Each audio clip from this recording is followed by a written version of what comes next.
નવી સ્વાધ્યાય પોથી છે આ 2024ની અને પહેલું પાઠ છે સમય સંખ્યાઓ।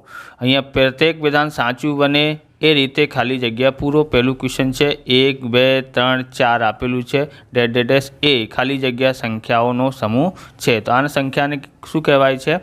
પ્રાકૃતિક સંખ્યા કહેવામાં આવે છે। તો પ્રાકૃતિક સંખ્યા, ઓકે।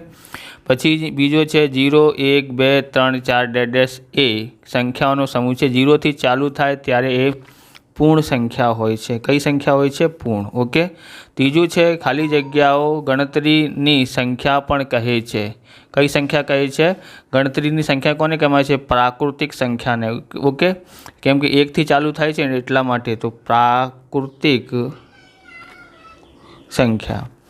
ચોથું છે એ પૂર્ણ સંખ્યા છે પણ પ્રાકૃતિક સંખ્યા નથી। પૂર્ણ સંખ્યા હોય તો પૂર્ણ સંખ્યામાં આપણે જોઈએ આ 1 થી ચાલુ થાય તો એ પ્રાકૃતિક સંખ્યા છે, બરાબર। તો 0 એવું છે કે એ પ્રાકૃતિક સંખ્યા નથી અને પૂર્ણ સંખ્યા છે એટલે અહીંયા આવશે 0, ઓકે। હવે પાંચમું જોઈએ। પાંચમામાં આપેલું છે -3/5 અને 1/2 વચ્ચે ખાલી જગ્યા સમય સંખ્યાઓ છે। તો એના વચ્ચે કેટલી સંખ્યા હોય? અસંખ્ય સંખ્યાઓ હોય છે। તો આપણે લખીએ અસંખ્ય સંખ્યા।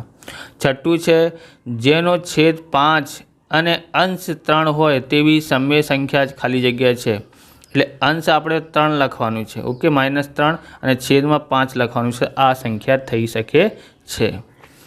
સાતમું છે ગુણાકાર વિશે તટસ્થ સંખ્યા। ગુણાકાર વિશે તટસ્થ સંખ્યા એટલે 1 હોય છે, બરાબર। કોઈ પણ સંખ્યામાં 1 થી ગુણાકાર કરો એટલે તે સંખ્યા આવે છે।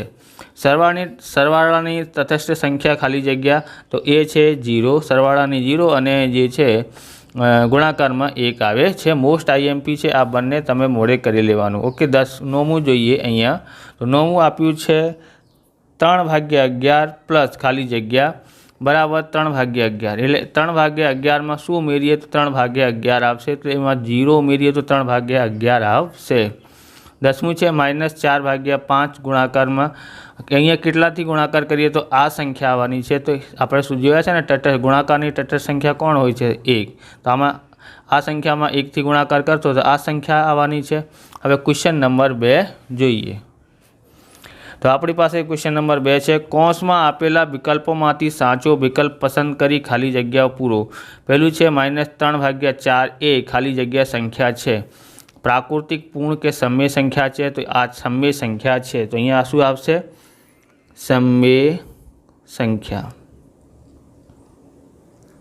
હવે બીજું છે -1/3 એ ખાલી જગ્યા સંખ્યા છે। આ પણ શું છે? સમય સંખ્યા છે, પૂર્ણ સંખ્યા નથી, પ્રાકૃતિક સંખ્યા નથી, સમય સંખ્યા છે એટલે આપણે લખીએ અહીંયા સમય સંખ્યા। ત્રીજો છે 2/7 પ્લસ 1/7 પ્લસ 4/7 બરાબર ખાલી જગ્યા। અહીંયા શું આવશે? તો અહીંયા છેદમાં સરખા છે, છેદ સરખા છે એટલે આપણે ઉપરનો સરવાળો કરીએ તો 2 અને 1 3 3 અને 4 7 થાય છે અને 7/7 થઈ જાય। 7 થી 7 ઉડાવી નાખો એટલે 7 એકા 7 1 આવશે, ઓકે। અને સરવાળો કરી અને છેદમાં તો 7 છે, 7/7 7 થી 7 ઉડાવી નાખો 1 આવે છે। ચોથું છે -5/9 અને 3/7 વચ્ચે સમય સંખ્યાઓ। તેમાં વચ્ચે તો અસંખ્ય સમય સંખ્યા હોય છે, અસંખ્ય। પાંચમું છે 2.3 ને p/q સ્વરૂપમાં લખો। તો કેવી રીતે લખી શકાય છે? તો અમે આનું ગુણાકાર કરીએ 3 દુ 6 થાય છે, 6 અને 2 કેટલા થાય છે? 8 કેટલા થાય છે? 8 8/3 આવી જશે, ઓકે। આનું ગુણાકાર કરવાનું અને ગુણાકાર કરીને સરવાળો કરી નાખો એટલે 8 આવ્યા, નીચે 3 છે એટલે 3 આવી જશે। છઠ્ઠું છે -1.2 ને p/q સ્વરૂપમાં લખો। ગુણાકાર કરીએ 2 એકા 2 અને 1 સરવાળો કરીએ 2 અને 1 કેટલા થાય છે? 3 -3/2 એનું આન્સર આવી જાય છે। આવી રીતે લખાય છે। હવે આપણી પાસે કયું છે? 7મું જોઈએ। 7મામાં શું બોલે છે? 7મું -2/5 પ્લસ ખાલી જગ્યા 2/5 આપશે માઇનસનું। એમાં શું ઉમેરીએ તો સરવાળામાં તટસ્થ સંખ્યા 0 હોય છે તો આ ઉમેરીએ તો આ સંખ્યા આવવાની છે। 8મું જોઈએ -3.1/5 પ્લસ 3.1/5 છે। તો આમાંથી આ બાદ કરો, કેમ કે બંને સરખી સંખ્યા છે, સેમ સંખ્યા છે, એમાંથી આ બાદ કરીએ તો 0 આવે છે. ઓકે, થઈ ગયું. તમને આવા પ્રકારના વિડીયો જોઈએ તો ડિસ્ક્રિપ્શનમાં તમને લિંક મળી જશે, ત્યાંથી તમે જોઈ શકો છો. અને ચેનલ ઉપર નવા છો તો ચેનલને સબસ્ક્રાઈબ કરી લેવાનું, કેમ કે આવા રીતના વિડીયો તમને મળતા રહેશે. હવે 9મું છે આપણી પાસે -5/9 ગુણાકારમાં 9/5. આથી 5 થી 5 ઉડાય 5 એકા 5 થાય છે અને 9 એકા 9 થાય છે, 1 એકા 1 થાય છે. માઇનસથી ગુણાકાર કરીએ તો 1 પ્લસનું 1 આવે છે. કેટલા આવ્યા છે? પ્લસનું 1. તો અહીંયા 1 આવ્યું છે. 10મું છે -3/5 ગુણાકારમાં ખાલી જગ્યા -3/5 અહીંયા આવશે.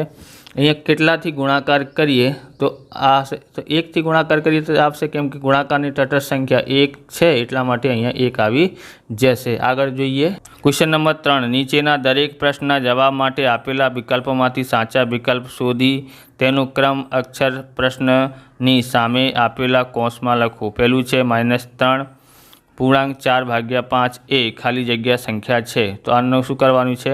તો આ કઈ સંખ્યા છે? પૂર્ણ સંખ્યા, પ્રાકૃતિક કે પૂર્ણાંક, સમય. છેદમાં આપેલું હોય, અંશ અને છેદ આપેલું હોય તો એ સમય સંખ્યા થાય છે, એટલે ઓપ્શન ડી એનું આન્સર આવશે. શું આપશે? ઓપ્શન ડી આપશે. એટલે આપણે અહીંયા લખીએ શું છે? સમય સંખ્યા. ઓકે, સમય સંખ્યા છે.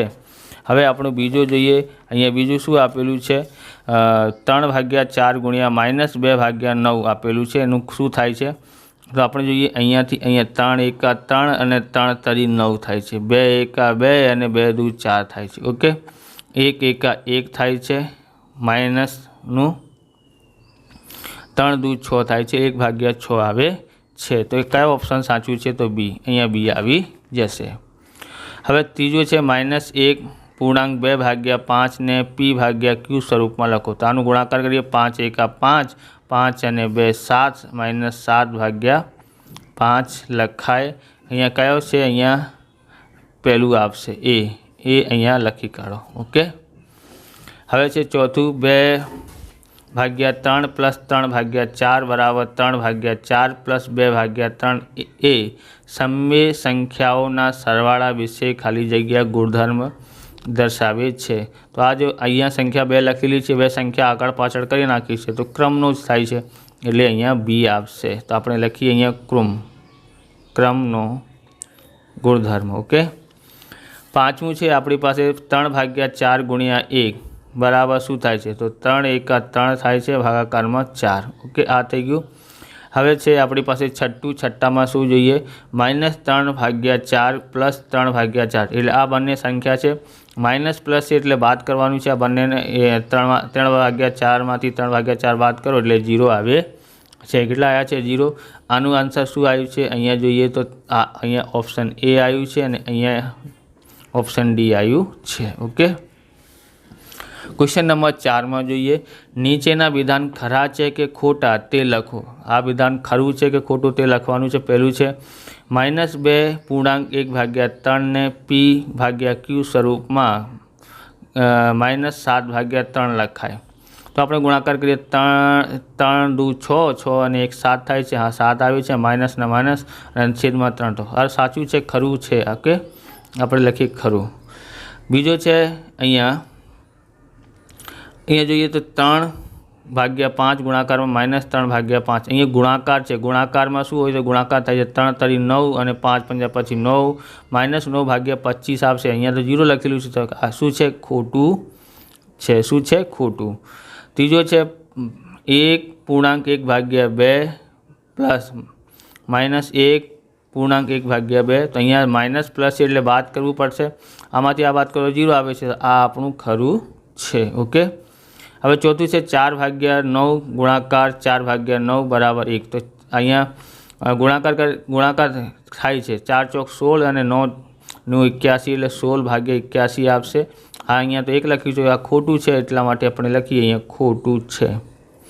પછી પાંચમું છે -5/11 ગુણ્યા 5/11 બરાબર -1 છે.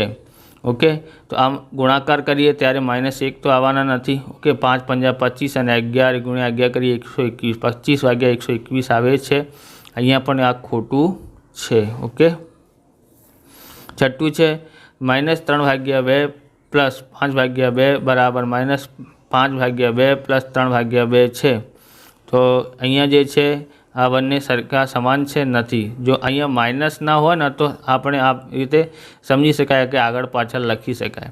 અહીંયા આ માઇનસ આપ્યું છે એટલા માટે ગમે તે સંખ્યાને માઇનસ આપી શકતા નથી, એટલા માટે આ ખોટું છે. આવી રીતે લખેલું હોય તો આવી રીતે ના લખી શકાય, એટલા માટે આ ખોટું છે. ઓકે, હવે ક્વેશ્ચન નંબર 5 જોઈએ. ક્વેશ્ચન નંબર 5માં શું આપેલું છે? નીચેના દરેકમાં સમય સંખ્યાઓના કયા ગુણધર્મનો ઉપયોગ થયો છે તે જણાવો. પહેલું છે 2/3 અને 3/2 સમય સંખ્યા છે. અહીંયા છે પૂર્ણાંક 2/3 પ્લસ 3/2 એ સમય સંખ્યા જ હોય. તો આ જે છે આ ગુણધર્મ જે છે સરવાળા માટે સમૃદ્ધતાનો ગુણધર્મ છે. ઓકે, તો અહીંયા છે 2. બીજો છે -3/5 પ્લસ 0 -3/5. અહીંયા 0 છે એટલે અહીંયા શું આવશે? તટસ્થ સંખ્યા થશે. પણ અહીંયા નિશાન શું છે? સરવાળાની. પ્લસનું છે એટલે સરવાળાને લખવાનું છે. તો અહીંયા લખીએ સરવાળાના તટસ્થ ઘટક શૂન્યનો અસ્તિત્વનો.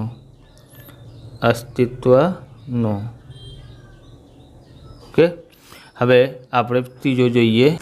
તો અહીંયા ત્રીજો છે, અહીંયા કોષમાં -2/7 પ્લસ 4/9 પ્લસ 8/11 બરાબર 4/9 પ્લસ 8/11 પ્લસ 2/7 આપેલું છે.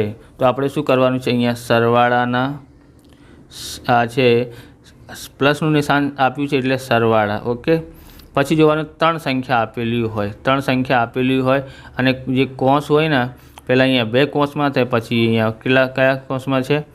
આ બંને કોષ ઉપર છે. ઓકે, આ જે બંને સંખ્યા છે એના ઉપર કરી નાખી છે. સંખ્યા 3 છે, અહીંયા પણ 3 છે અને બંને આ બાજુ અને આ બાજુ સંખ્યા બંને સરખી છે. એટલા માટે અને 3 સંખ્યા હોય તો આપણે જૂથનો અને 2 સંખ્યા હોય તો ક્રમનો. બરાબર, તો અહીંયા લખીએ સરવાળાની ક્રિયામાં જૂથનો ગુણધર્મ. ઓકે, પછી આપ્યું છે ચોથું 4/17 પ્લસ -4/17 બરાબર -4/17 પ્લસ 4/17. અહીંયા સંખ્યા છે, અહીંયા આગળ પાછળ કરી નાખે. માઇનસની સંખ્યા અહીંયા આગળ થઈ ગઈ છે, આ સંખ્યા પાછળ થઈ ગઈ છે. 2 સંખ્યા છે, 2 સંખ્યા હોય તો ક્રમનો. ઓકે, અને અહીંયા પ્લસનું નિશાન છે એટલા માટે સરવાળા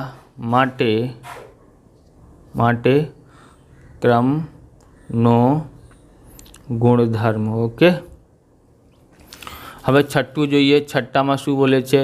નીચે દરેકમાં સમય સંખ્યાઓના કયા ગુણધર્મનો ઉપયોગ થયો છે તે જણાવો.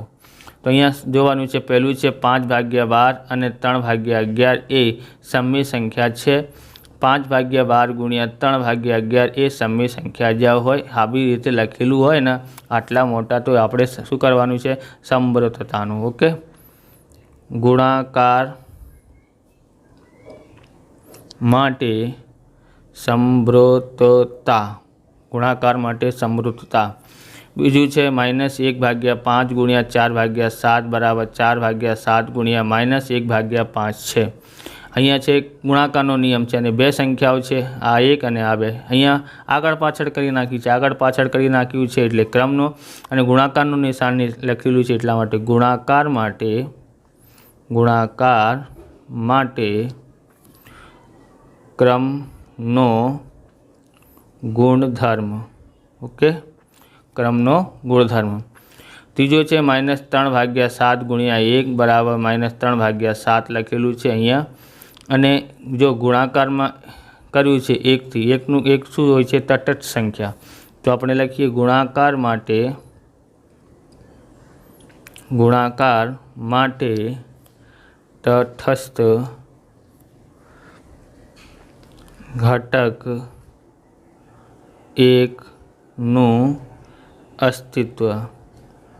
ઓકે, પછી જે ચોથું છે ત્રણ સંખ્યા આપેલી છે ગુણાકારનું, અહીંયા જે સંખ્યા આપેલી છે એ સંખ્યા આ બાજુ આપેલી છે, જે કોંસ છે એ બીજી સંખ્યા ઉપર કરી નાખ્યું છે બસ. એ તો ત્રણ સંખ્યા હોય તો આગળ પાછળ કર્યા હોય તો એ શું થાય છે, જૂથનો થાય છે, બરાબર. બે હોય તો ક્રમનો. તો અહીંયાથી જૂથનો લખવાનું છે, અહીં ગુણાકારનું નિશાન છે એટલા માટે ગુણાકાર માટે જૂથનો ગુણધર્મ. ઓકે.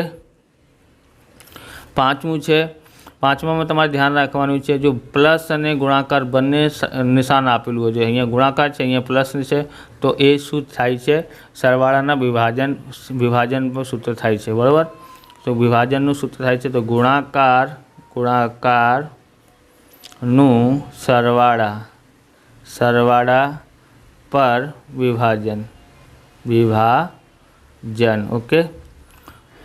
આવી રીતે આ વિડીયો પૂરું થાય છે. તમને વિડીયો સારું લાગ્યો તો લાઇક કરવાનું, ચેનલને સબસ્ક્રાઈબ કરવાનું. મળીએ બીજા વિડીયોમાં. જય હિન્દ, જય ભારત, વંદે માતરમ.